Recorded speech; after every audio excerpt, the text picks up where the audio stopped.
თავდაპირველად დავიწყოთ სწორედ იმით, რომ ჩვენ ვიმყოფებით ახლა საგარეო საქმეთა სამინისტროს ყოფილ შენობასთან, სადაც როგორც ჩანს, რამდენიმე საათის განმავლობაში მობილიზებულები იყვნენ განსაკუთრებულ დავალებათა დეპარტამენტის თანამშრომლები.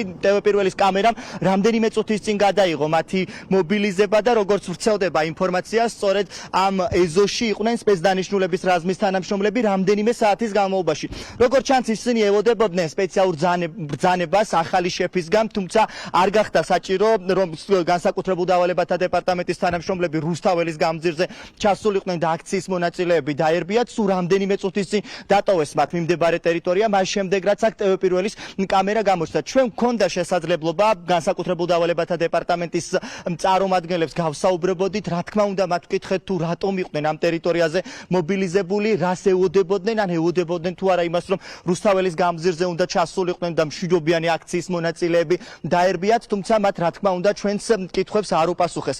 საინტერესოა ის, რაც ხდება რეალურად ახლაც რუსთაველის გამზირზე, სამართალდამცველების განსაკუთრებული მობილიზებაა და როგორც ჩანს, შინაგან საქმეთა სამინისტრო დღეს ელოდა მოვლენების სხვაგვარად განვითარებას და შესაბამისად ამიტომაც გახდა საჭირო სპეცდანიშნულების რაზმის თანამშრომლების მობილიზება მიმდებარე ტერიტორიაზე. ჩვენმა კამერამ გადაიღო დაახლოებით 3 ავტობუსი, რომელიც სრულად იყო სავსე, განსაკუთრებულ დავალებათა დეპარტამენტის თანამშრომლების, რასაკვირველია, მათ სპეციალური ეკიპირებები ჰქონდათ, თუმცა ისინი რუსთაველის გამზირზე, იქ სადაც აქციის მონაწილეები იმყოფებიან, არ ჩასულა. როგორც გითხარით, რამდენიმე წუთის წინ დატოვეს მათ მიმდებარე ტერიტორია, როგორც ჩანს, მას შემდეგ რაც მელიქიშვილის გამზირზე ვითარება დაიძაბა, ამის შემდგომ გადაწყვიტა გელა გელაძის უწყებამ, რომ მიმდებარე ტერიტორიაზე ყოფილიყვნენ განსაკუთრებულ დავალებათა დეპარტამენტის თანამშრომლები, თუმცა მათ რამდენიმე წუთის წინ დატოვეს მიმდებარე ტერიტორია, ისე რომ ჩვენს არც ერთ დასმულ კითხვას არ უპასუხეს.